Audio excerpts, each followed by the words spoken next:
Salam sejahtera saudara-saudara, shalom. Ya. Jadi kalau di gereja Pentakosta betul, saudara harusnya sudah teriak, sudah lompat-lompat, sudah berbahasa roh langsung baik-baik ya. Tapi ya. Apa kabar saudara-saudara? Saudara kelihatan tegang sekali, kenapa? Ya. Apakah keadaan bangsa ini menyusahkan saudara? Ya. Nggak usah lah ya. Kita akan membahas sesuatu yang berbeda hari ini. Kita akan membahas tentang Pentakosta, pasti itu kita akan bahas. Tapi kita akan membaca dari ayat yang berbeda. Kita membaca dari ayat yang berbeda. Jadi saya ingin kita membaca dari kitab Injil Yohanes. Ya aneh sih. Membahas Pentakosta kan biasanya kita pernah rasul. Tapi saya mau bahas dari kitab Injil Yohanes. Injil Yohanes pasalnya yang ke-20. Jadi kita baca Yohanes pasalnya yang ke-20, ayatnya yang ke-21. Jadi kalau saudara senang dengan judul khotbah adalah we're gonna talk about the Holy Spirit from the eyes of John. Kita akan membahas Roh Kudus dari matanya Yohanes. Oke? Jadi kita baca ayat 21. Maka kata Yesus sekali lagi, damai sejahtera bagi kamu sama seperti Bapa mengutus aku, demikian juga sekarang aku mengutus kamu. Ayat yang ke-22. Dan sesudah berkata demikian ia mengembusi mereka dan berkata, terimalah Roh Kudus. Kemudian ayat yang terakhir dari pasal tersebut adalah, jikalau kamu mengampuni dosa orang, dosa diampuni. Dan jikalau kamu menyatakan dosa orang tetap ada, dosanya tetap ada. Jadi kita bahas sedikit dulu tentang Yohanes dan kemudian mengapa tiba-tiba ini muncul justru sesudah dia bangkit. Jadi kita mesti tahu dulu Injil Yohanes. Jadi saya akan memakai latar belakangnya dari semua tulisan Yohanes. Yohanes 1, 2, 3 Yohanes dan juga kitab Wahyu. Itu adalah bahan pemikiran kita mengenai apa yang akan kita bahas tentang Roh Kudus dari kitab Yohanes ini atau pemahaman Yohanes. Nah, jadi Yohanes ini menulis Injil Yohanes, surat 1, 2, 3 Yohanes, bahkan kitab Wahyu.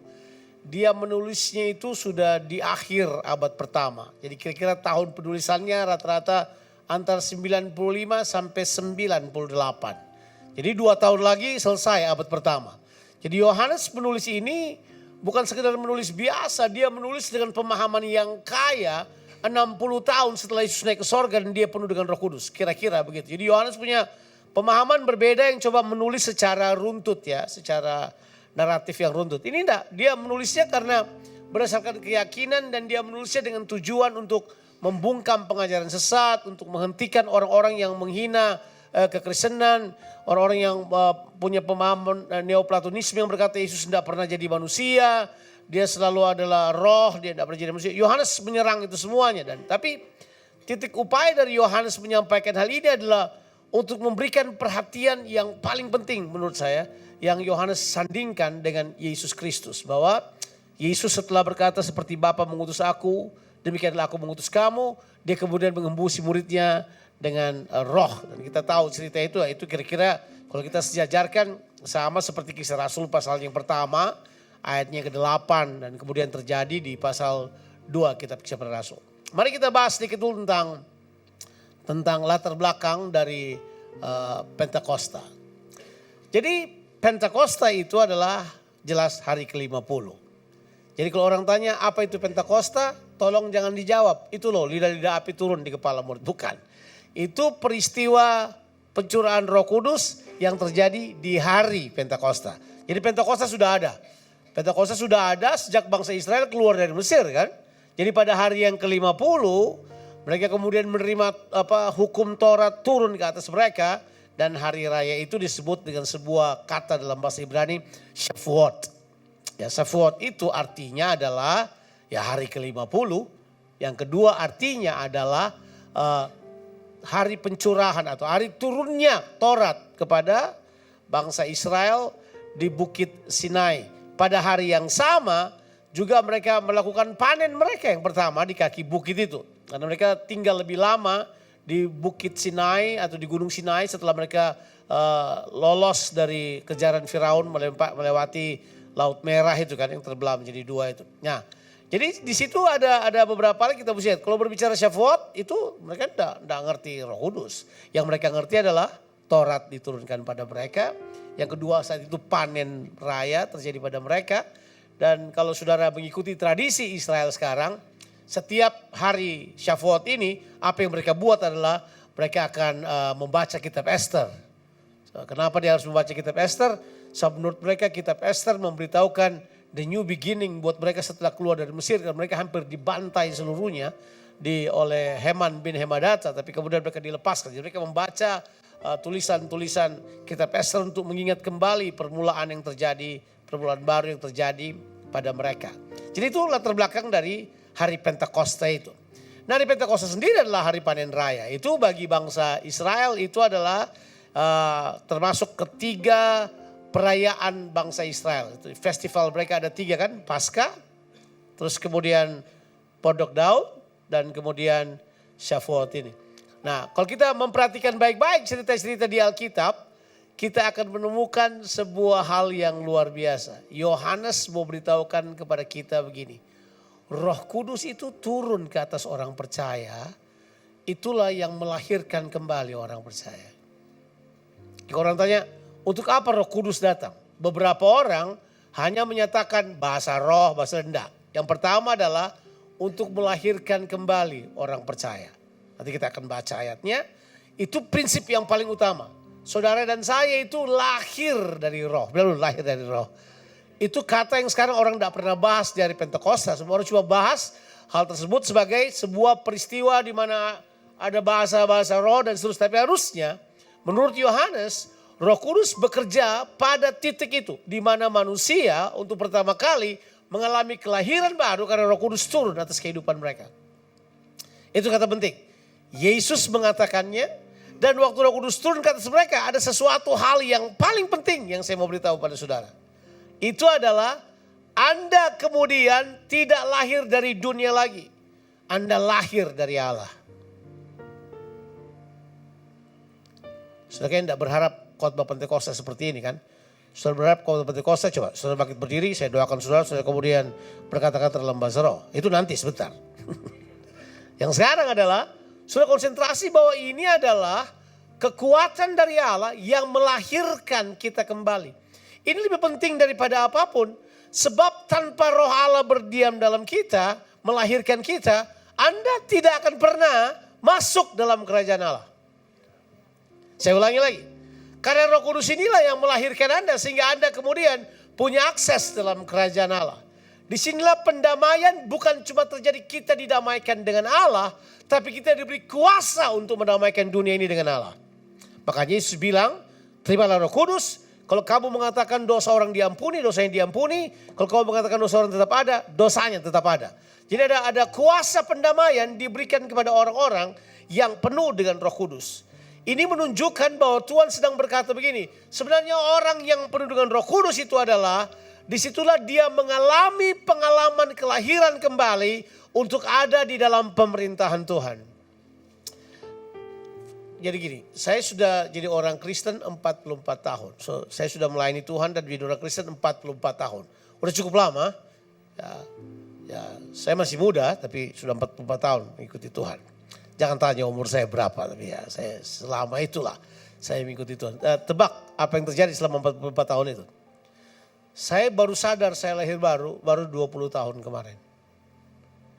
Ya mungkin 2005 lah kira-kira, 21 tahun. Kenapa? Sebelumnya saya seorang pengkhotbah, saya seorang hamba Tuhan. Saya mengkhotbahkan khotbah-khotbah yang disukai oleh orang, akan tetapi saya tidak dilahirkan kembali. Sebab apa artinya pengalaman kelahiran kembali? Pernah tahu pengalaman kelahiran kembali? Nah, kita berpikirkan yang disebut lahir baru ini gereja modern ini. Mari, saudara ulangi doa saya, saudara undang Yesus masuk ke dalam hati saudara. Setelah kita doakan, Anda lahir baru, selesai. Begitukah? Yesus memberitahukan pengalaman kelahiran baru itu ketika dia berjumpa dengan Nikodemus. Coba kita lihat apa yang Yohanes katakan. Jadi jangan lihat ini bahwa ini statement yang ini kan Yohanes yang tulis tentang Yesus kan. Jadi ini sudah teologianya Yohanes di sini nih. Dia berkata begini. Coba kita lihat di dalam Injil Yohanes pasalnya ketiga, ayatnya yang ketiga sampai ayatnya yang mungkin ketujuh atau ke-8. Coba ditaruh di screen. Kemudian saya jelaskan kepada saudara yang artinya lahir dari Allah. Sebab ini kemungkinan yang tidak disadari oleh orang bahwa kekuatan Roh Kudus bukan cuma sekedar memberi karunia pada saudara, tapi memberikan kepada saudara kesadaran bahwa Anda hidup di dalam pemerintahan Allah. Saya ulangi lagi. Jadi Roh Kudus itulah yang memberikan kesadaran Anda bahwa Anda hidup di bawah pemerintahan Allah. Saya bilang 22 tahun pertama saya melayani Tuhan, saya melayani agama sebenarnya. Saya cuma hidup secara agama, saya melakukannya buat orang-orang. Saya tidak menyadari bahwa saya sebenarnya ini harus hidup di dalam pemerintahan Allah. Coba kita baca Yohanes. Jadi Yesus menjawab katanya. Saya cerita dulu latar belakangnya ini. Yesus ketemu dengan Nikodemus. Siapa Nikodemus ini? Pemimpin agama, pengajar orang Farisi. Dia adalah anggota Sanhedrin. Sudah tahu cerita tentang dia pemimpin agama. Jadi ini kira-kira Yohanes mau cerita kalau kerajaan Allah ketemu dengan agama begini jadinya. Dia berusaha puji-puji Yesus. Dia berkata, Guru, kalau engkau bukan dari Allah, ya kamu tidak bisa berbuat apa yang kamu berbuat. Jadi saya akui kamu datangnya dari Allah. Kira-kira gitulah. Dia mau puji-puji Yesus. Yesus jawab apa? Katanya, aku berkata kepadamu, sesungguhnya jika seorang tidak dilahirkan kembali, ia tidak dapat melihat kerajaan Allah. Bilang dulu, melihat kerajaan Allah. Melihat kerajaan Allah. Terus kemudian ayatnya yang keempat. Kata Nikodemus kepadanya, bagaimana mungkin seorang dilahirkan kembali kalau ia sudah tua? Dapatkah ia masuk kembali ke dalam rahim ibunya dan dilahirkan kembali? Dia coba-coba menyampaikan sebuah pertanyaan logika kepada Yesus. Ayat yang kelima, coba Yesus ulangi lagi. Jawab Yesus, aku berkata kepadamu, sesungguhnya jika seorang tidak dilahirkan dari air dan roh, ia tidak dapat masuk ke dalam apa? Kerajaan Allah. Terus ayat Yesus sambung, coba kita baca ayat berikutnya. Apa yang dilahirkan dari apa? Daging adalah daging. Dan apa yang dilahirkan dari roh adalah roh. Ayat yang ke-7. Jangan engkau heran karena aku berkata kepadamu, kamu harus dilahirkan kembali. Ayat yang ke-8. Angin bertiup kemana ia mau dan engkau mendengar bunyinya. Tetapi engkau tidak tahu dari mana ia datang atau kemana ia pergi. Demikian halnya dengan tiap-tiap orang yang lahir dari apa? Jadi dari kita sekarang dijelaskan tentang kalau saudara menerima Roh Kudus atau Roh Kudus ada dalam saudara, sebenarnya Roh Kudus itulah yang melahirkan Anda kembali. Ini penting sekali. Ya bilang loh, Roh Kudus membuat kita dilahirkan kembali. Itu yang penting. Jadi saya bilang saya sudah bertobat dari tahun 82. Tapi tahun 2005 baru saya dilahirkan kembali. Setelah lihat saya. Ini yang dimaksudkan sampai saat ini banyak orang Kristen lakukan semua yang mereka lakukan di gereja. Tapi mereka tidak pernah melihat kerajaan Allah dalam diri mereka.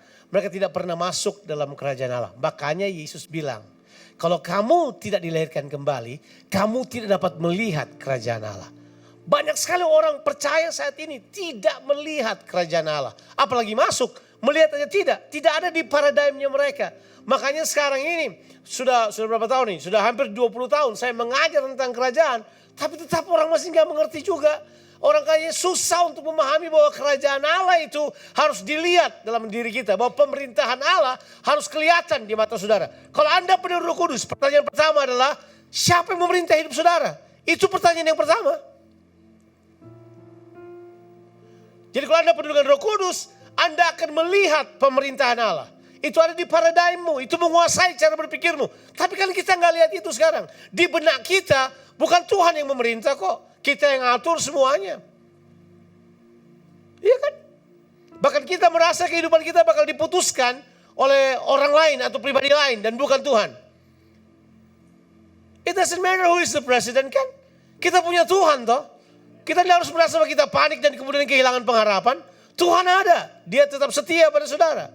Kalau Anda melihat pemerintahannya, itu menjadi paradigma saudara. Itu akan menolong saudara untuk kemudian masuk dalam apa yang Tuhan inginkan. Jadi setelah melihat, baru kita masuk. Kita masuk dalam apa? Kerajaan Allah. Saya meyakini ini, bahwa iman yang benar adalah iman yang melihat Yesus sebagai Raja. Bukan cuma Juru Selamat. Nanti kita akan bahas ayat tersebut nanti di konteks perjanjian baru dalam surat Yohanes. Tapi ini, iman yang benar adalah iman yang melihat Yesus sebagai Raja. Kalau enggak, iman saudara adalah iman agama. Iman yang hanya mempercayai sesuatu. Iman yang bukan produk dari kelahiran kembali. Tapi ini yang benar. Yang benar adalah kalau kamu lahir baru, imanmu ada di situ. Makanya pertanyaannya jadi begini kan. Mana datang dulu? Lahir baru atau iman? Kalau menurut Alkitab, lahir baru datang dulu. Baru imannya valid. Tapi kita kan balik. Kita bilang iman dulu, baru kemudian kita percaya. Semua agama ajarkan iman. Kecuali Alkitab mengajarkan iman yang kamu miliki bukan produkmu. Bukan dari keyakinanmu. Tapi datang dari Yesus. Coba kita lihat pemahaman ini dulu. Bahwa Roh Kuduslah yang mengerjakan hal tersebut di dalam kamu. Yang melahirkan kamu kembali. Baru imanmu dinyatakan. Kalau enggak, yang terjadi adalah iman kita adalah iman agama. Saya telah mengalaminya 22 tahun lamanya. Oh ya, saya lakukan semua yang bisa dikerjakan oleh seorang yang beriman. Tapi titiknya adalah saya tidak diperintah oleh Allah. Apa bedanya? Saudara ada di dalam gereja tapi saudara tidak diperintah oleh Allah. Dengan orang yang di luar sana yang gak ada di gereja, yang tidak diperintah oleh Allah. Sama-sama tidak diperintah oleh Allah. Padahal narasi Alkitab adalah tentang pemerintahan Allah. Coba kapan-kapan sudah ceklah di itu. Pencurahan Roh Kudus ini disebut apa? Dalam sejarah dunia modern. Disebut apa? Pencurahan Roh Kudus. Ini adalah hari kerajaan Allah dinyatakan dalam daging manusia di muka bumi ini. Pencurahan Roh Kudus itu adalah pemerintahan Tuhan berlaku atas kehidupan ini. Saudara punya pilihan, mengizinkan Anda dipimpin oleh dunia dengan kedagingan atau saudara dipimpin oleh Roh yang merupakan kehendak Roh Kudus yang bekerja dalam kehidupan saudara. You need to choose. Anda harus memilihnya dan itu serius. Kita lanjut lebih jauh boleh? Saya baru beritahu pada saudara bahwa kelahiran barulah yang menghasilkan iman. Dan kelahiran baru inilah di mana pemerintahan Allah mulai bekerja dalam kehidupan saudara. Sekarang kita baca ayat ini. 1 Yohanes 5 ayatnya yang pertama. Coba kita lihat 1 Yohanes 5 ayat yang pertama. Masih Yohanes ya. Temanya adalah Yohanes. Kita tidak pergi jauh-jauh dari Yohanes. Tema kita adalah Yohanes. Coba 1 Yohanes 5 ayatnya yang pertama. Saya berani khotbah ini di saudara karena gembala saudara adalah Wigan. Jadi saya berani khotbahkan ini pada saudara karena ini biasanya bukan sesuatu yang mudah untuk ditangkap dengan begitu. Coba kita baca. Setiap orang yang percaya bahwa Yesus adalah Kristus lahir dari Allah. Dan setiap orang yang mengasihi Dia yang melahirkannya, mengasihi juga Dia yang lahir daripadanya. Ayat 2, coba kita lihat ayat 2 langsung. Inilah tandanya bahwa kita mengasihi anak-anak Allah. Yaitu apabila kita mengasihi Allah serta melakukan perintah-perintahnya. Ayat yang ketiga. Sebab inilah kasih kepada Allah, yaitu bahwa kita menuruti perintah-perintahnya. Perintah-perintahnya itu tidak berat. Saudara boleh baca terus. Coba ayat 4 kita baca, tidak apa-apa kita baca aja. Sebab semua yang lahir dari Allah mengalahkan dunia. Dan inilah kemenangan yang mengalahkan dunia apa? Iman kita. Ayat yang kelima ini ya, ayat terakhir. Siapakah yang mengalahkan dunia? Selain daripada dia yang percaya bahwa Yesus adalah apa? Anak Allah. Coba kita mulai di ayat yang 1 dulu. Baca ayat 1 dengan sederhana aja. Ini cuma sepotong kata. Tapi orang Kristen suka kehilangan makna. Dibilang ini, setiap orang yang percaya bahwa Yesus adalah Kristus, lahir dari Allah. Artinya, kelahiran ini, produk atau kepercayaan ini, iman ini, pisteon ini adalah hasil dari kelahiran baru. Betul ya? Anda lahir dari Allah, Anda punya iman model ini. Model apa itu? Bahwa Anda mempercayai Yesus adalah Kristus. Nah ini saya kira cuma masalah terminologi aja. Apa artinya percaya Yesus yang adalah Kristus? Apa? Arti Kristus apa? Raja yang diurapi. Tapi kita buang rajanya kan. Kita coba artikan Kristus sebagai apa? Yang diurapi. Padahal arti Kristus adalah apa? Raja yang diurapi. Jadi kalau Anda mempercayai dia sebagai raja yang diurapi, kata Yohanes dia berkata, itu kamu lahir dari Allah. Jadi lahir dari Allah inilah yang membuat Anda punya iman seperti itu. Saya sudah katakan tadi. Iman Anda yang lahir dari Allah itu bukan datang dari dirimu, tapi datang dari Kristus. Coba kita baca, sekarang ini penulis Ibrani. Saya nggak tahu siapa penulisnya sampai sekarang. Ya biasanya kalau di sekolah teologi orang suka bercanda main tebak-tebakan. Siapa yang tulis? Ya nggak ada, saya juga bilang nggak berani bilang siapa. Tapi coba kita lihat Ibrani pasalnya yang ke-12, ayatnya yang kedua. Ayat pertamanya yang tadi kita nyanyikan. Kita harus berlari meninggalkan semua beban dan dosa yang merintangi kita supaya kita berlari pada tujuan. Tapi mari kita baca ayatnya yang kedua. Marilah kita melakukannya dengan apa? Mata yang tertuju pada siapa? Pada Yesus. Yang terjemahan Indonesia bilang apa? Yang memimpin kita dalam iman. Terjemahan lain berkata yang memulai iman kita dan yang menyempurnakan iman kita. Berarti iman tidak dimulai dari kita. Iman dimulai dari Kristus. Yang adalah raja. Nah saya juga melihat bahwa Paulus menggunakan istilah ini beberapa kali. Misalnya saya bilang gini. Iman timbul oleh apa?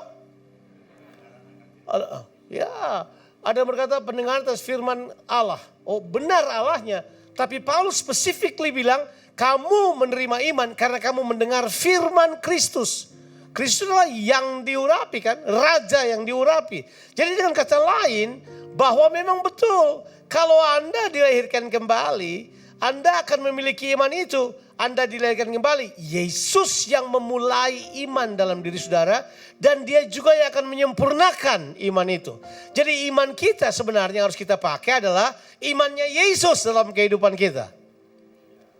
Betul kan? Coba kita lihat sebentar dulu. Saya berharap ini bisa kasih masukan buat saudara bahwa iman yang satu ini adalah iman yang dimulai oleh Yesus. Terjemahan bahasa kalau salah King James itu berkata, He is the author and the finisher of our faith. Dialah yang author itu apa? Dia yang compose kehidupan kita. Dia yang seperti memberikan ide pada iman kita. Dan dia akan menyempurnakan iman kita. Dan itu betul. Jadi iman saudara adalah iman yang lahir dari Allah. Itu dikerjakan oleh Roh Kudus dalam diri saudara. Sebab Anda lahir dari Allah. Sampai sini kita oke? Jadi kalau gitu iman kita sekarang bagaimana? Nah ini yang Paulus bilang. Ini ayat yang kita sering nyanyikan kan. Sekali lagi. Saya bukan orang yang suka selalu berkata buat terjemahan itu. Saya bukan tipe orang yang kayak gitulah. Tapi memang untuk satu ini perlu dijelaskan. Coba kita lihat Galatia 2 ayatnya kedua. Aku telah disalibkan bersama dengan Kristus. Namun aku hidup. Tapi bukan aku lagi yang hidup. Tetapi apa? Kristus yang hidup di dalam aku. Dan hidup yang kuhidupi sekarang di dalam iman adalah iman kepada anak Allah yang mengasihi aku dan yang telah apa? Menyelamatkan apa? Galatia 2 ayat 20, bukan ayat 2 ya. Galatia 2 ayat 20. Baca dari 19. Nah, ditulis di situ bahwa dia bilang begini bahwa dan iman yang kumiliki sekarang di dalam daging adalah iman kepada sayangnya ini. Iman di dalam anak Allah. Jadi harusnya terjemahannya kalau bahasa Inggris harusnya faith in. Harusnya tahu nggak? Terjemah harusnya faith itu faith of. Ya, faith of the Son of God. Coba perhatikan baik-baik terjemahannya. Coba terjemahan bahasa Inggrisnya kalau ada misalnya. Kalau ada, Galatia 2 ayat 20. Terjemahan bahasa Inggrisnya. Itu kata yang dipakai adalah faith of. Faith of. Imannya anak Allah. Bukan faith in. Saya melihat kata-kata itu memang ada di dalamnya. Ya, hidup oleh iman dalam anak Allah. Terjemahan bahasa Inggrisnya imannya anak Allah. Harusnya baca begitu. Jadi hidup yang iman yang kita miliki sekarang adalah imannya anak Allah yang bergerak di dalam kita. Nah itu yang luar biasa. Tapi karena kita tidak melihat pemahaman kelahiran kembali, kita pikir kita ini cuma pemahaman agama tempelan. Orang Kristen masa kini yang tidak percaya karya Roh Kudus dalam kehidupan mereka, mereka berpikir ini cuma agama. Ini cuma mainan agama aja, manusia coba-coba beriman. Harusnya enggak. This is revolutionary, the work of the Holy Spirit in you. Itu yang membuat saudara dilahirkan kembali. Anda punya iman yang seperti ini. Kalau Anda punya iman yang kayak begini, Alkitab bilang apa? Yang pertama, mengasihi jadi lebih mudah. Betul kan? Karena dia bilang, kalau kamu lahir dari Allah, kamu akan mengasihi dengan mudah. Yang kedua, dia bilang apa? Ketaatan juga jadi lebih mudah. Sebab kalau kamu lahir dari Allah, kamu akan menyatakan bahwa ketaatan itu enggak berat. Ketaatan itu adalah sesuatu yang biasa aja. Sebab mengasihi Allah adalah melakukan perintah-perintahnya, dan perintahnya itu tidak berat. Mengapa?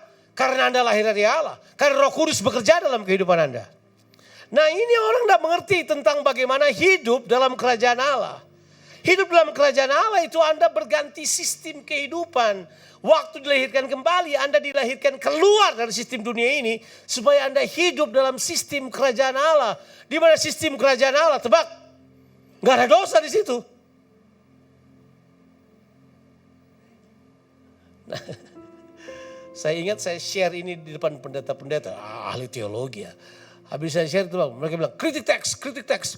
Jadi mereka coba kritik teks dari mungkin ada 3-4 kali statement ini muncul di 1 Yohanes. Coba kita lihat, kita browsing sebentar ya. Masih ada waktu tuh saudara? Masih bisa ya? Masih ya? Saudara kayak pikir kayak salah dengar khotbah Pentakosta kita ini. Tapi I'm on sorry, this is probably the most foundational thing tentang karya Roh Kudus dalam kehidupan kita. Coba-coba kita akan baca kata ini. Kita baca dulu dalam kitab, kita mundur satu pasal, kita pergi ke 1 Yohanes pasal 3. Coba kita lihat ayat 9. Coba kita lihat 1 Yohanes pasal 3, ayat yang 9. Saya tidak tahu di catatan saya, tapi saya kira itu akan dapat dimengerti mengapa saya ambil ayat ini. 1 Yohanes pasalnya yang ketiga ayat 9. Setiap orang yang lahir dari Allah, apa? Setiap orang yang lahir dari Allah apa? Tidak berbuat dosa lagi. Tahu nggak kritik teks yang mereka bilang? Oh, dia nggak ngulang-ngulang lagi dosanya. Ya kalau itu nggak perlu lahir dari Allah.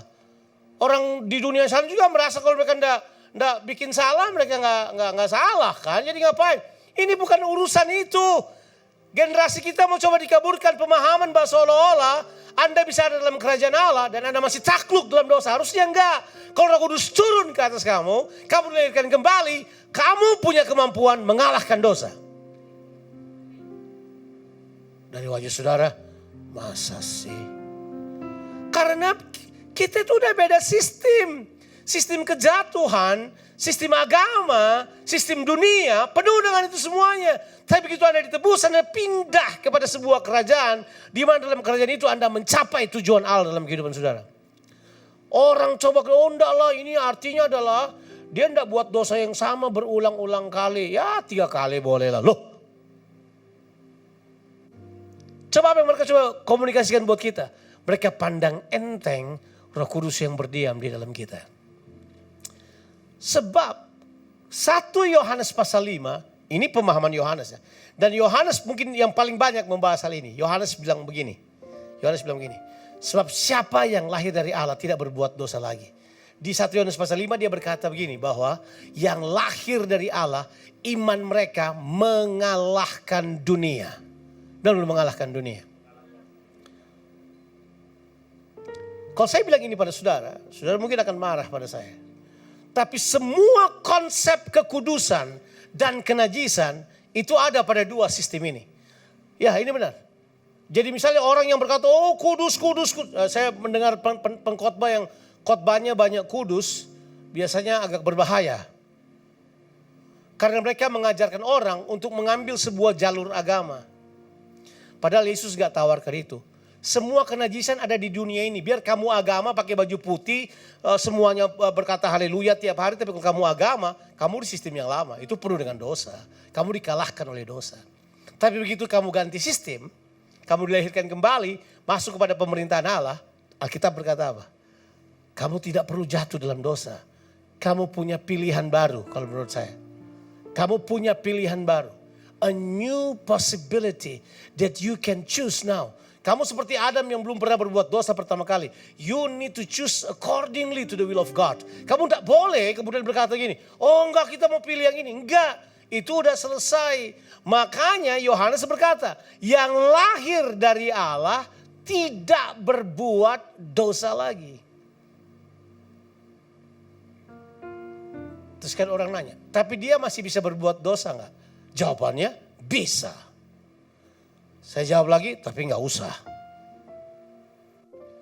Kalau kamu buka peluang, karena itu pilihan. Sama saja orang tanya, kenapa di Eden, the most holy place buat manusia di zaman pertama, ada dosa menyelinap masuk di dalam dan kemudian Adam dijatuhkan. Again, still, waktu kita dilahirkan kembali, tetap ada pilihan-pilihan dalam kehidupan kita. Tapi pilihan kita harusnya lebih cerdas kan? Karena kita punya kemampuan dari Tuhan yang memampukan kita untuk tidak memilih dosa. Makanya Yohanes berkata bahwa yang lahir dari Allah mengalahkan atau tidak berbuat dosa lagi. Satu ayat lagi, 1 Yohanes pasal 5 ayatnya yang ke-18. Coba lihat ayat tersebut. Sama idenya. Lihat dulu. Kita tahu bahwa setiap orang yang lahir dari Allah apa? Tidak bayangkan berulang-ulang kali loh Yohanes sampaikan ini. Tapi kita anggap remeh. Kita bahkan tidak pernah masukkan dalam pemikiran kita sebagai pikir kita adalah manusia berdosa. Mari saya beritahu pada saudara. Untuk teologi yang lahir dari tengah, mereka tidak punya pemahaman yang di depan bahwa ada saat di mana manusia nggak jatuh dalam dosa kan. Di mana Tuhan memberikan semuanya. Mereka semua membaca narasi Alkitab dari Kejadian 3. Mereka buang Kejadian 1 dan Kejadian 2. Mereka mulai dari Kejadian 3. Sampai mereka berkata ini, oh Alkitab itu adalah buku pemulihan. Dan kita manusia akan terus menerus dipulihkan. Terus menerus dipulihkan. Jadi kita dipulihkan aja terus. Jadi kemudian kita berkata, ya nanti kita jatuh dosa, nanti kita dipulihkan. Jatuh dosa, padahal Alkitab berkata enggak. There is a time di mana Tuhan berkata gini, worldly things, kedagingan, kenajisan, yang duniawi, sebuah sistem tanpa Allah. Dia berkata kamu dipindahkan dari situ, dimasukkan pada sistem kerajaan Allah, di mana kamu diperintah oleh Allah. Dan waktu Allah memerintah kita, dia tidak cuma perintah kita, dia berikan pada saudara firman-Nya, dia berikan pada saudara rohnya. Dan itulah yang melahirkan Anda kembali, yang menjadikan Anda tidak yang sama lagi.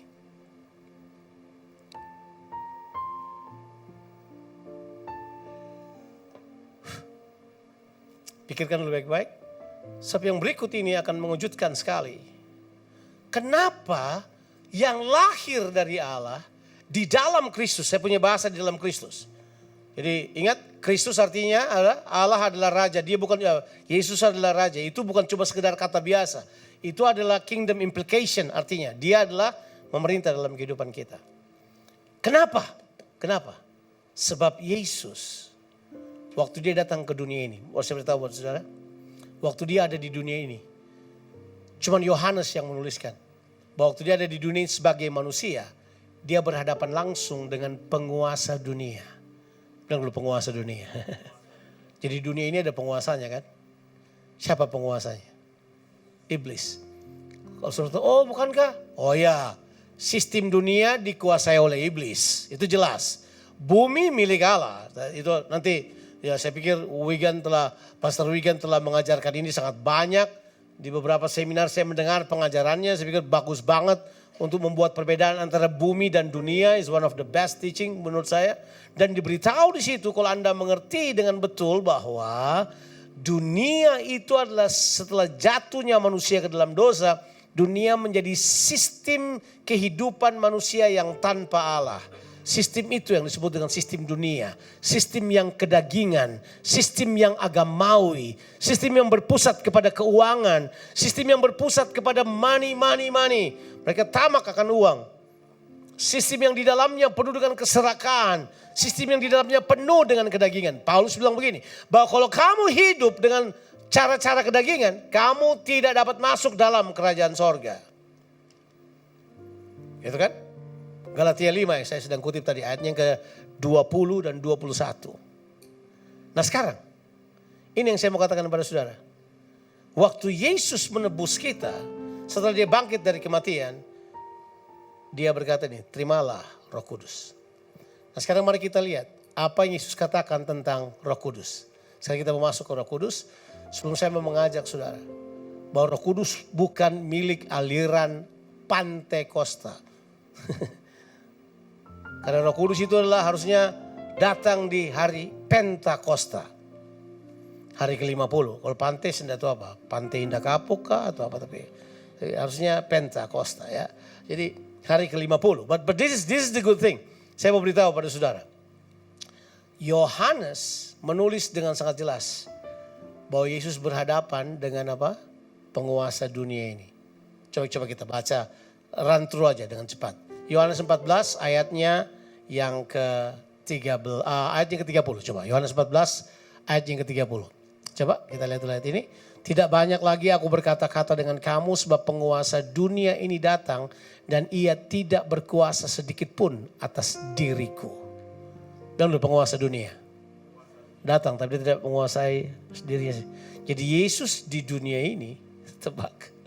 Yesus di dunia ini tidak ada produk dunia dalam dirinya. Jadi penguasa dunia lihat Yesus, dia bilang ini, I had nothing in him. Itu terjemahan King James, I had nothing in him. Terjemahan Indonesia tidak menemukan, tidak berkuasa sedikit pun dalam diriku. Artinya kalau saya pakai bahasa yang kita pahami adalah iblis tidak punya pijakan dalam dirinya Yesus. Artinya dia berkata ini, this man is from different system. Orang ini sistemnya beda nih, beda. Nah ya kan, coba sekarang kita baca tentang Roh Kudus sekarang. Yohanes 16 ayatnya yang ke-8. Ini luar biasa. Saya akan ambil bagian yang paling jarang dikhotbahkan. Coba kita lihat. Yohanes pasalnya yang ke-16 ayatnya yang ke-8. Dan kalau ia datang, Roh Kudus ini, ia akan menginsafkan dunia akan dosa dan kebenaran dan penghakiman. Akan coba kita lihat. Akan dosa karena mereka tetap tidak percaya kepada aku. Ayatnya yang berikutnya, akan kebenaran karena aku pergi kepada Bapa dan kamu tidak melihat aku lagi. Dua hal ini biasa banget dikhotbahkan. Tapi yang ketiga, ini sudah ya. Akan penghakiman, nah ini dia ini. Karena apa? Karena penguasa dunia telah dihukum. Ini saya jarang dengar orang mengkhotbahkannya secara di depan mimbar itu jarang dikhotbahkan. Tapi saya tahu inilah yang Yesus katakan begini. Bahwa kalau Anda menerima Roh Kudus, ya ini dia ini. Anda akan terlibat bersama untuk menghukum kekuatan dunia ini di dalam dirimu. Roh Kudus turun ke atasmu, kekuatan dunia dalam dirimu tidak punya kekuatan lagi. Mengapa? Karena Yesus, Roh Kudus telah dicurahkan kepada orang percaya. Roh Kudus itulah yang akan Dia bilang ini, menyatakan penghakiman. Jadi artinya begini. Now listen to be carefully. Setiap kali kita hidup dalam tuntunan Roh Kudus, dalam ketaatan pada kehendak Allah, menyatakan buah-buah roh, pada saat yang sama penguasa dunia yang coba datang pada saudara dikalahkan, dihancurkan. Begitulah caranya dia bekerja. Jadi dia beritahu begini, penguasa dunia ini telah dihukum. Makanya tadi kita baca di 1 Yohanes pasal 5, dia berkata begini, bahwa kamu yang lahir dari Allah tidak berbuat dosa lagi. Mengapa? Sebab yang lahir dari Allah itu pertama mengasihi. Yang kedua adalah apa? Taat. Bilang loh, ketaatan. Orang yang taat itu adalah orang yang sama sekali akan mengalahkan apa yang ada di dalam dirinya. Waktu Anda taat kepada karya Roh Kudus, kamu mengalahkan keinginan-keinginan daging dalam kehidupanmu. Karena kuasa Roh Kudus yang menolong kamu melakukannya. Artinya begini, kemenangan orang percaya atas kekuatan daging, atas kekuatan dunia adalah kalau Anda izinkan Roh Kudus bekerja dalam kehidupanmu. Tapi orang kan tidak melihat dengan cara kayak gitu. Orang melihat Roh Kudus cuma tumpang tangan orang sakit sembuh. Enggak. Roh Kudus turun ke atas Anda mengalahkan yang namanya keinginan dunia. Makanya di 1 Yohanes 5 tadi dibilang begini kan, siapakah yang mengalahkan dunia ini? Apa? Iman. Iman apa? Iman yang di ayat 1 dong. Barang siapa, karena kata yang dipakai adalah pestion, itu kata yang dipakai. Sebab kalau orang beriman bahwa Yesus adalah Kristus, itu lahir dari Allah. Itu yang kemudian menjadikan kekuatan kepada kita untuk menang dalam kehidupan ini. Sekarang let's go to the last part of what I'm trying to say. Mengapa kita perlu dipenuhi oleh Roh Kudus? Karena Yesus di sepanjang kehidupannya di dunia ini, di bumi ini, selama Yesus hidup di dunia ini, dari lahirnya sampai bangkitnya, bahkan naik ke sorga, dicatat oleh Alkitab. Dia mengerjakan semuanya dengan apa? Kuasa Roh Kudus. Oleh Roh Kudus. Oleh Roh Kudus. Jadi kalau Yesus sebagai manusia di bumi ini, dia berjalan, dia melakukan mujizat, dia mengajar, dia hidup dengan kuasa Roh Kudus, bagaimana saudara? Coba bayangkan, bagaimana saudara? Jadi sekali lagi ini bukan soal ini Pentakosta atau bukan, it doesn't matter now. Kita sudah hidup di post denominational era kan. Jadi harusnya sudah bukan Pentakosta, bukan GBI, bukan ini, bukan itu, bukan apa saja denominasi saudara, ya kan? Yang jadi masalah adalah apakah saudara dipimpin oleh Roh Kudus? Sebab kalau Roh Kudus yang memimpin Anda mengalahkan keinginan dunia. Anda mengalahkan keinginan dunia. Nah, I want to conclude with this. Yesus waktu dia naik ke sorga, dialah yang membaptis kita dengan Rohnya yang kudus. Makanya dia perlu naik ke sorga, baru dia bisa baptis kita dengan Roh Kudus. Waktu mereka terima baptisan Roh Kudus, di Gunung Sinai, Taurat turun, tapi secara lahiriah. Di Pentakosta, Taurat turun, tapi diam di dalam batin kita. Makanya Anda bisa mentaati Tuhan dari dalam. Anda bisa mengerjakan kehendak Tuhan dari dalam. Jangan tunggu kekuatan dari luar. Anda punya di dalam Anda. Itu ada di dalam Anda untuk mengalahkan dosa. Ada di dalam Anda untuk menang atas dunia ini. Menang atas godaan dunia. Menang atas sistem dunia. Karena dia ada di dalam saudara sekarang.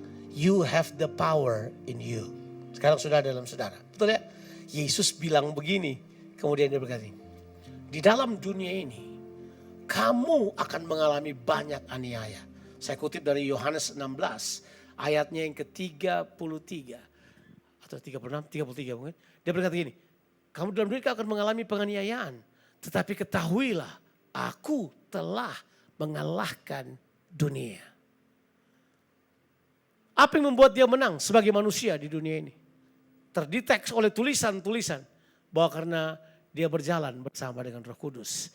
Dia mengajar dengan kekuatan Roh Kudus. Dia menyembuhkan dengan kekuatan Roh Kudus. Dia melakukan semuanya dengan kekuatan Roh Kudus. Makanya Yohanes ending Injilnya sambil berkata begini. Terimalah Roh Kudus.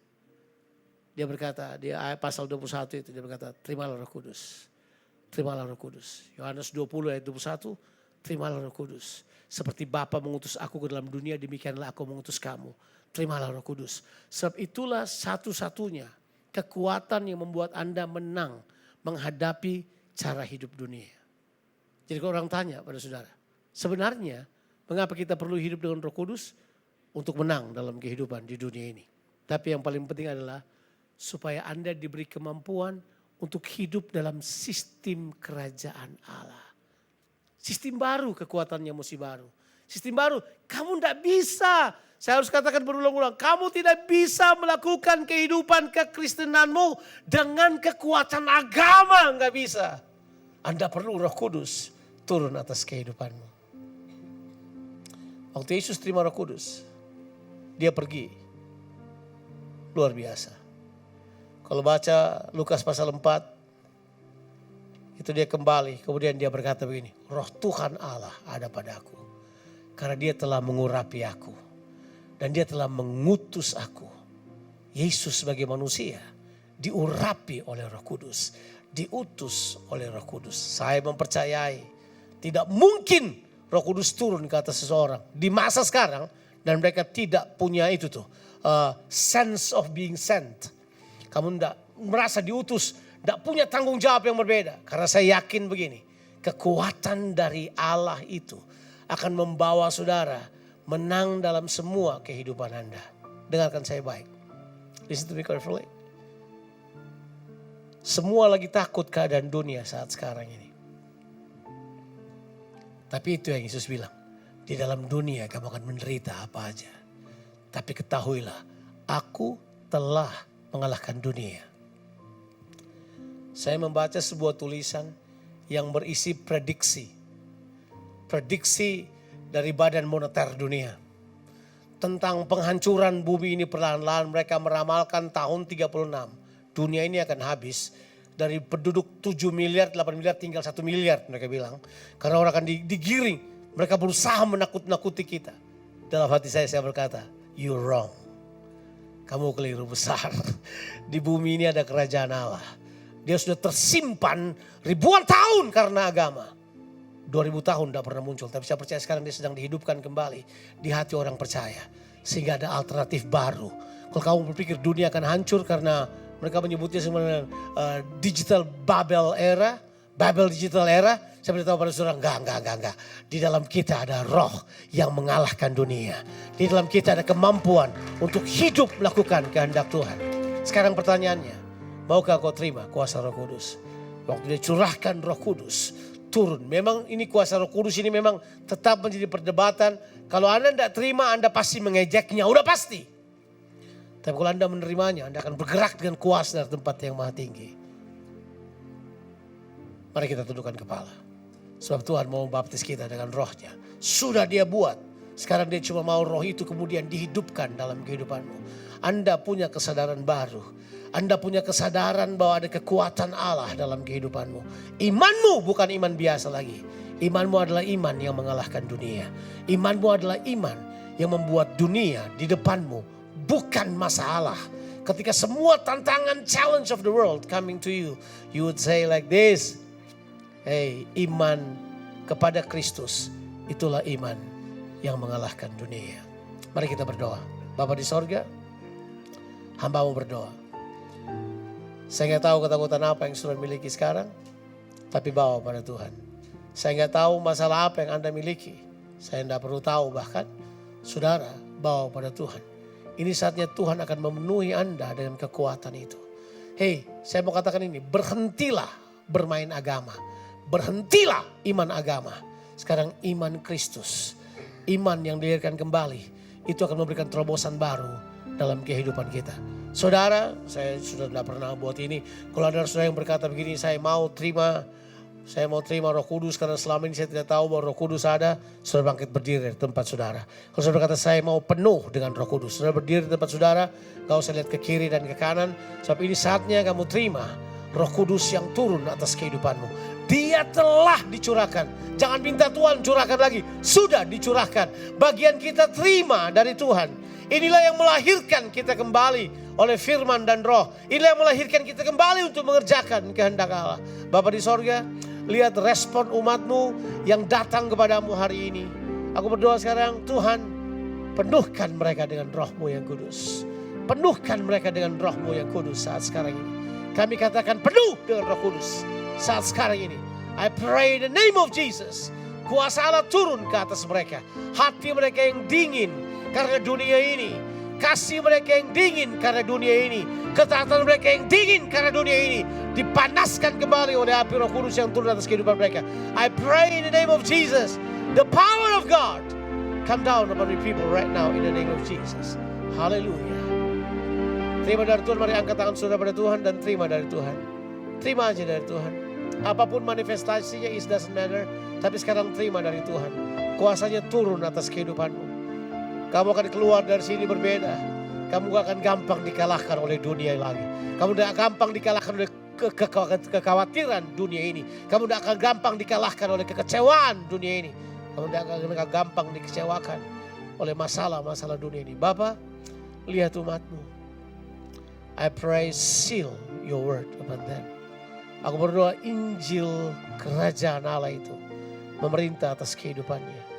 Mereka hidup menjadi pemenang di dalam nama Tuhan Yesus Kristus. Haleluya. Amin. Silakan saudara duduk. Thank you.